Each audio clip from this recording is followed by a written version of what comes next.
10 seconds. Because I helped put out the fire. It's got a little firefighter badge, And little in 5, sticker badge. Why is it there. so late today? 3, 2, 1. Roll the oven.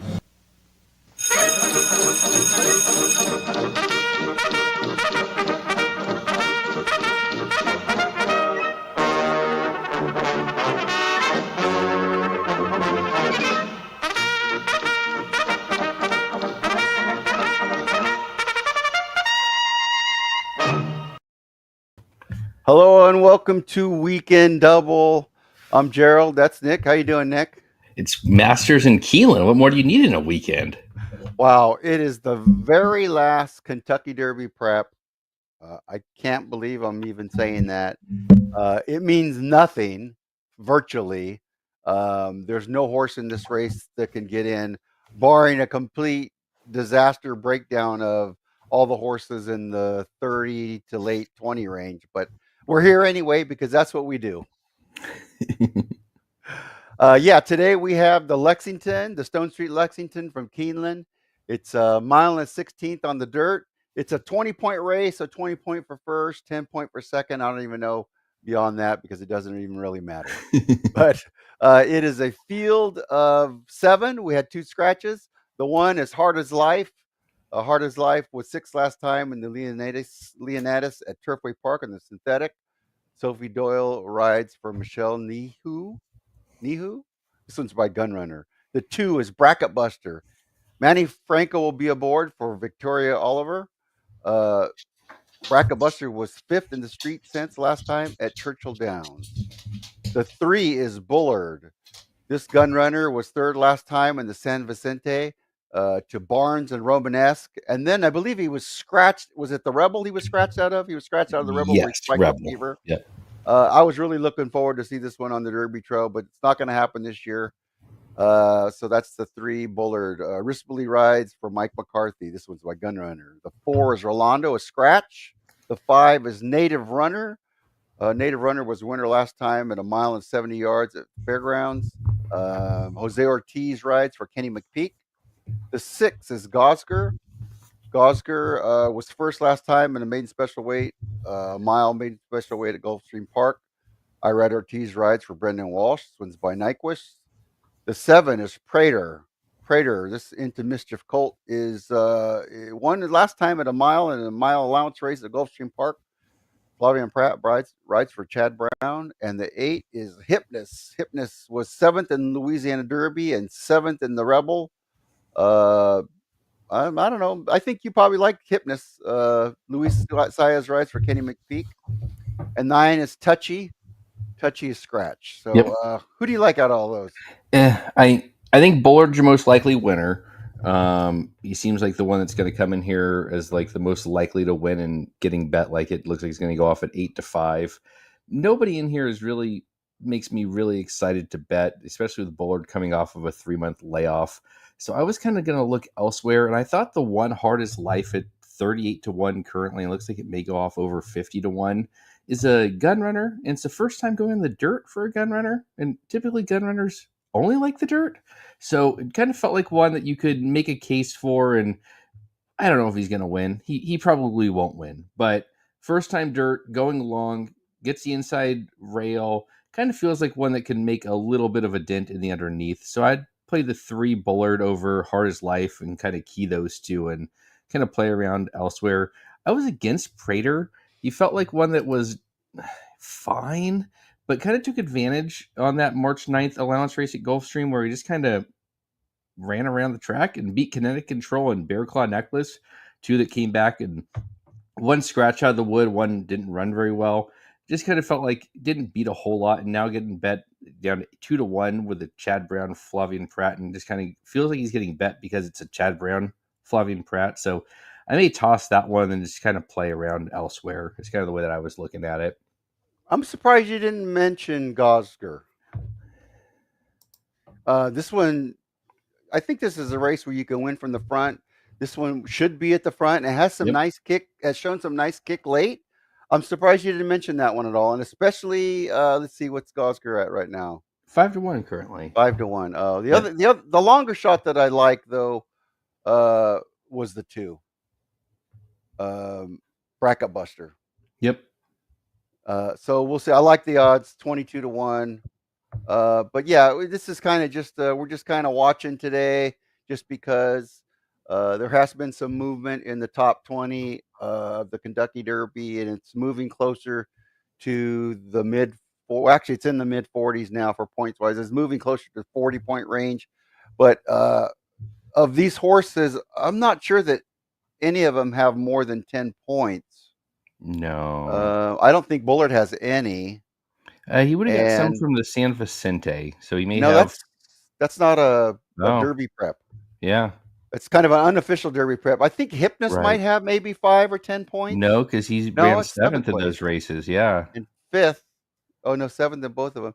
Touchy would have had So points because he ran 3rd in the Sunland Derby, but like he's not in the race. So yeah, otherwise I don't see any that would have any. Well, yeah, maybe Bracket Buster got some for running 5th in the Street Sense. Like, doesn't the Street Sense get 10 points for the winner? So maybe he has 1 point or 2 points. yeah, I think that's about it. Yeah. Yeah, I think you're So, right. not a whole lot here. This is definitely a prep for the Preakness. I would be shocked if you don't see at least one of these in the Preakness, and depending on the outcome, I could see Prater or Bullard kind of using this as a prep regardless of where they end up. Gosger probably also, though, just a maiden winner. Feels like if he wins, he'll go. If not, maybe they'll find an allowance or some other stakes race down the road. Hypnus, maybe. He ran really well on that debut, but it was a sloppy track where he closed, and he hasn't really done much since. Feels like one that probably is getting bet correctly at 4-1. I don't know how good he's going to ultimately be, but in this race where it just feels like the speed's been speed all week at Keeneland, kind of up against it trying to close, but maybe he runs a nice 3rd and they take him over to the Preakness just because it's the next logical spot to take him. Well, there's not a whole lot of value for me in this race or interest, but if I was betting, I would probably box Bullard with Bracket Buster and Gosger, the 2, 3, and 6 box. And if I was playing an exacta, I would box Bullard and Bracket Buster. So that's kind of my longer shot play. Boxing 2 and 3 in an exacta, 2, 3, and 6 in a trifecta. Yeah, right. That all makes sense to me.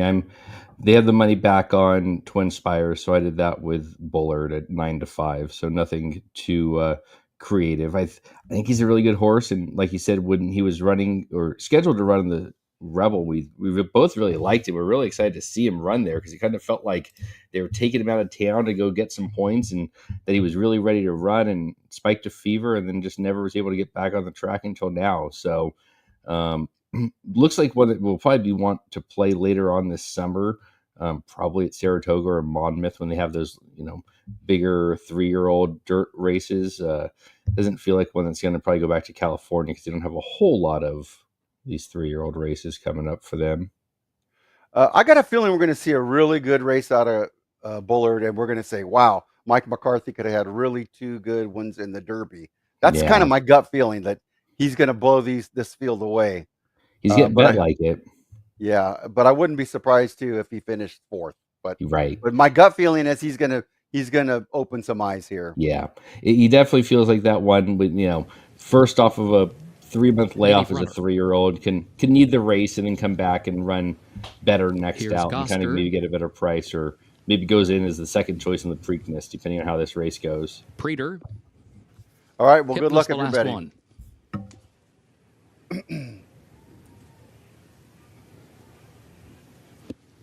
Goes in, first wire, they're at the post.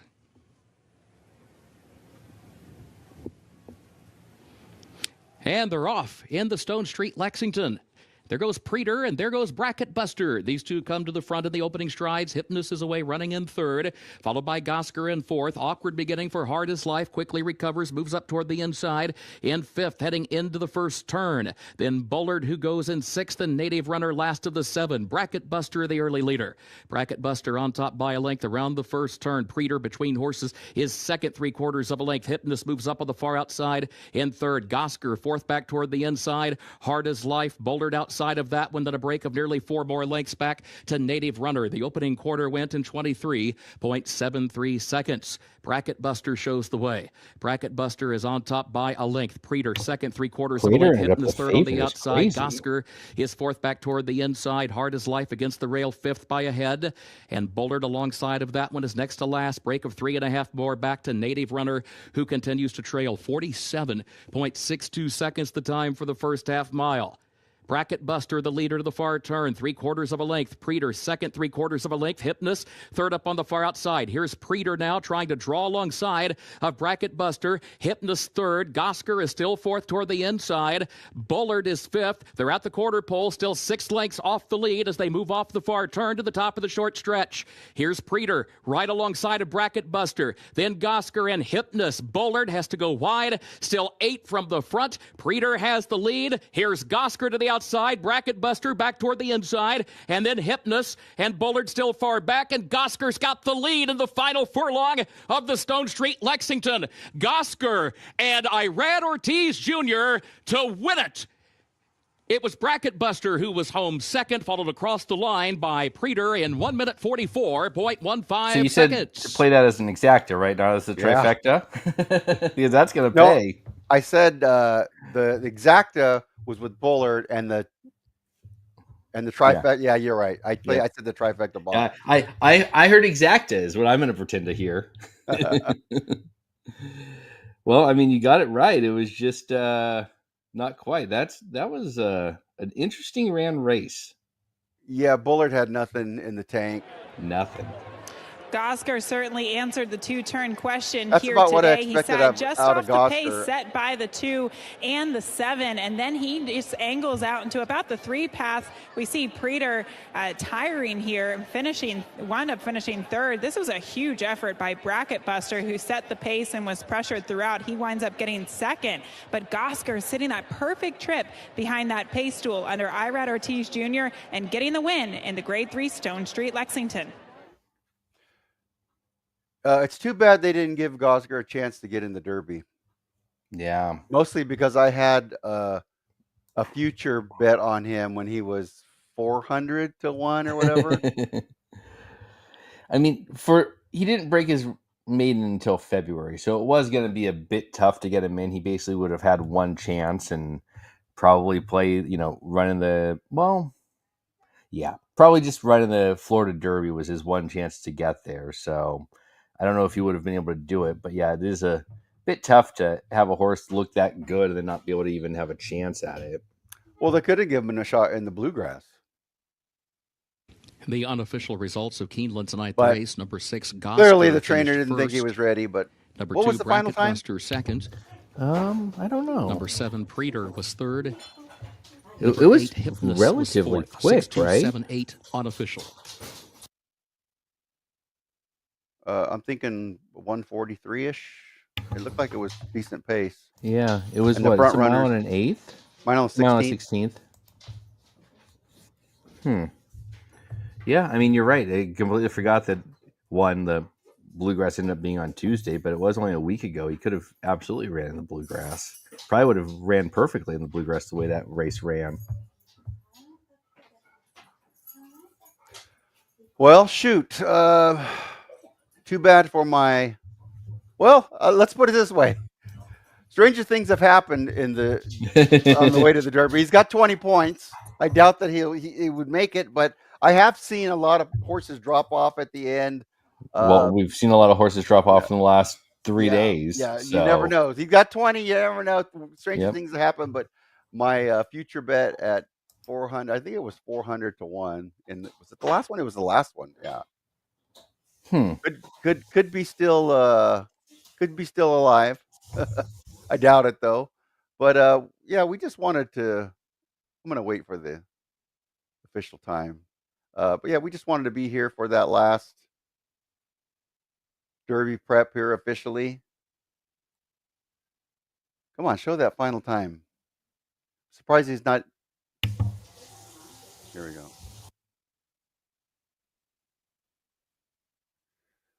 So Gosker over Bracket Buster, over Prater, over Hypnus. Hypnus, yeah.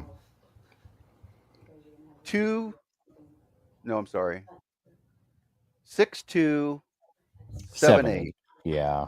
And it was 6278. I meant to look at what the exacta should be paying pretty well on that. The 25 to 1 in second and getting the both favorites out. And was he the second longest shot on the board? Yep. 66 to 1 on that exacta.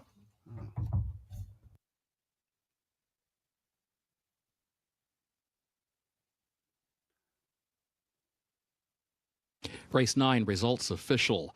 6278, the official results. Where was that Nyquist? We needed a Nyquist in our Derby Sire pool. Yeah, not him, right? Isn't he? Oh no, he is Nyquist. Yeah, He's a Nyquist. yeah. All right, for whatever reason, they just don't want to flash that time.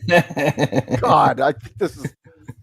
I will say Vacoma is the bracket buster sire, and that was his first race since the street sense. So I would be willing to bet he may come back. We may see him in the Pat Day Mile. I mean, that's 3 weeks from now. That kind of feels like the move for him is a prep here and then go to the Pat Day, right? Or is that too quick of a turnaround? You think? No, I don't think so. I mean, 3 weeks feels 3 about weeks? right. Yeah, Especially second off of layoff. you're already in Kentucky. Yeah. I mean, he ran 5th in the street The official sense, winner so of Keeneland's 9th race, kinda 43rd feels like a running good of the Stone place to Street go. Lexington Grade 3, number 6 Gosker, owned by Harvey Clark Racing Stables LLC of Donna Clark, trained by Brendan Walsh. Winning jockey Irad Ortiz Jr. for his second win on the card. Gosker, a 3-year-old son of Nyquist out of Gloria S. by Tappet, bred in Kentucky by the Harvey A. Clark Racing Stable LLC. A mile and a 16th over the fast main track, 1 minute 44.15 seconds. All right. Well, 144. I thought I might have been closer to 143 or 142, but still nice. Nice time. Nice race. yeah. And kind of what I expected out of this race. We'll see what happens with Gosker going forward. Kind of a late 3-year-old hitting the scene here, but yeah, some nice payouts. The $1 exacta paid 66, the 50-cent try 96, even the 10-cent super $71. That's not bad. Not bad at all. Yeah, I mean, No. but at least the top 2 certainly feel like ones that should be running at New York later on, Monmouth, Kentucky, and those 3-year-old dirt races. I mean, the Matt Wynn, mile and 1/8 at Churchill, those sorts of races all sort of feel like these ones are all going to kind of come back in that type of group, and won't be in the Derby, but probably will all play a role at some point in these 3-year-old summer races, I would guess. I don't know much about Victoria Oliver. Do you? No, not a whole lot. I know I've listened to a couple of podcasts where they don't like her on the turf, which obviously has nothing to do with this race. But yeah, I don't know much about her at all. She's Kentucky based though, right? I think so. Yeah, I think she is too. All right. Well, that's it for today. We just wanted to wrap up now the trophy Derby presentation for the Stone Street Lexington campaign. Here, Kentucky Governor Andy Bashir presents to the connections of but yeah, that's it. We'll have more on the Derby trail. We'll probably do a Derby preview sometime the week before the Derby, and then we will be live from the Seavers Kentucky Derby party. Is it the first annual? Can I say that? First annual, yeah. The first maybe the last Seavers annual, but Derby. also the first annual. Yeah, that's going to be fun, and we'll have Wi-Fi there one way or the other. So we'll probably be on, I'd say 30 minutes. I'll be on 30 minutes before the race, and then I'll try and have a mobile